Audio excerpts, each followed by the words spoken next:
Following the massive flooding from Hurricane Harvey, a Houston area church became an unlikely target of internet criticism. To many outside observers, Joel Osteen's massive Lakewood church was the perfect place to shelter victims.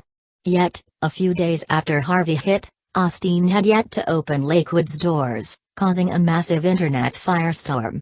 Eventually, the church would open up as a shelter a few days later. With Hurricane Irma now battering Florida, a similar story is starting to play out.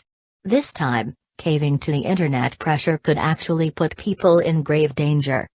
From the Independent, thousands of residents of South Florida are inundating hurricane shelters ahead of Hurricane Irma's arrival, filling locations to capacity as a storm billed as one of the most powerful to ever make landfall in U.S. history approaches. In some locations, people are arriving at the doors only to be told that there is no room for them there.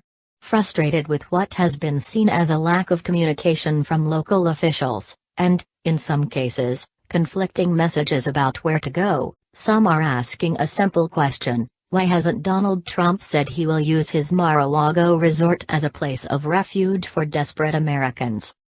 Even brain surgeon idiot filmmaker Michael Moore weighed in on the demand. Of course he should open up Mar-a-Lago, Rick Castillo said, standing just in front of his beachside home in Hollywood. Mr. Castillo had prepared his home the best he could, and was admiring the crashing waves in front of him before the worst of Irma arrived. He should be doing anything to help the public, Mr. Castillo said of the president. When people need help, you either help or you turn your head. I think Trump is turning his head.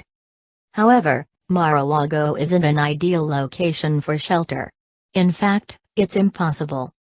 Mr. Trump's Mar-a-Lago beachside resort was ordered to be evacuated Friday alongside all of the ritzy Palm Beach island where it sits.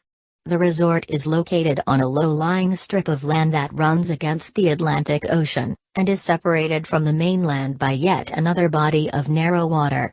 Some of the country's most expensive real estate is located on those same barrier islands where Mr. Trump's property sits. Of course, the resort may actually be the worst spot to seek shelter. Not only could it be hit directly by fierce wind, but any sort of flooding would effectively trap those sheltered there on an island. Sadly, those blinded by their hatred of Trump don't possess that kind of common sense.